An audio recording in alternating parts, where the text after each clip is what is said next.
I wanted to go in reverse and say, what can the web learn from queer people? As opposed to, what do we get to learn from the web? And to me, the most important thing is coming out, which I encourage everyone to do. And I don't think you need to be gay to do it. And here's what I mean by that. I mean, I experience coming out as owning the truth of yourself publicly.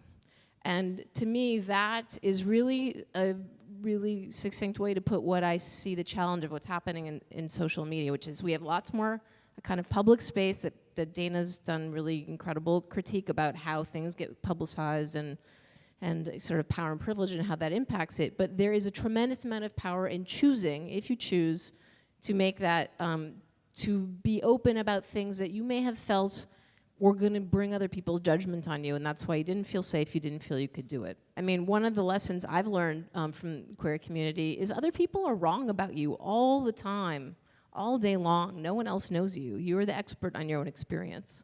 And you're the expert on your own sense of self. You are the expert on your own sense of identity or gender, or whether or not you feel like sexuality or gender are clear, simple things that you fit into, or any other element of who you are, your race, your class, or all these other flavors. They're keywords, but they're not all of who you are as a person.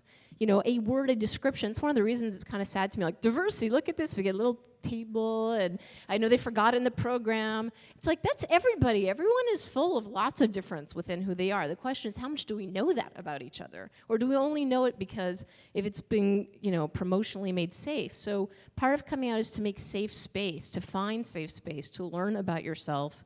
And it's kind of this iterative process. The more you learn, the safer you feel, the more you see, approve either people like you or be in a space where it's okay to be you, the easier it becomes to be yourself, to yourself, and then you can choose how much you want to be out with other people. I believe the more we're out, the more we own those things about ourselves, you become kind of Teflon-y. Like, people can throw, you know, we have lots of trolling experience. You know, I had lots of experience of that long before the net, just walking down the street, holding someone's hand, having people scream at me. And it was an incredible lesson that I learned from the lesbians who helped me come out, that just because someone yelled dyke at me didn't mean that word had to be a bad thing, and that the way they learned that meant more about the person yelling than it meant about me. I mean, their anger didn't have to be my anger, and it didn't have to be my hurt. That was the other thing. If we're going to be pummeled by everything every other person thinks, it's a weird mix. We need better social public space that feels safer, to be more yourself and not have to, that's the world I want. The truth is, it's not always safe, and people do translate. You know, part of the upside of translating how black you are, Latino, Canadian, whatever your little, the difference is about who you are, depending on who you're talking to and how you talk, and how you want to be, you have incredible resilience. I mean, I'm going to bet a lot of people in this room know the stuff Dana was talking about from living it. Like, you know how to read, how much of this room can handle of me? How much can this room handle of me? Can my family, Thanksgiving, how much can I be myself? How much can I have to pull back? How much is my girlfriend known to you? How much is she not known, or whatever?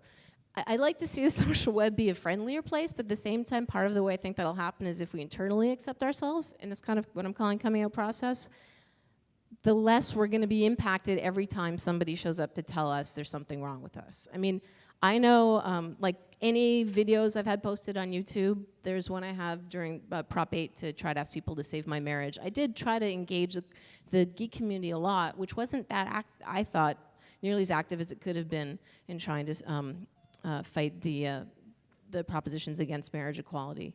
And, the comments I get, like, you should have acid thrown in your face, fuck you, white bitch. I mean, that's a typical comment. Not every comment, and sometimes people I often leave a lot of them stay there because I wanted to see if other people would, respond and say that's wrong. And that's how social space, is created or is not created. Who's there, who's saying this is okay, who's responding, who's letting you know you're affecting a human being, and here's what that means to me.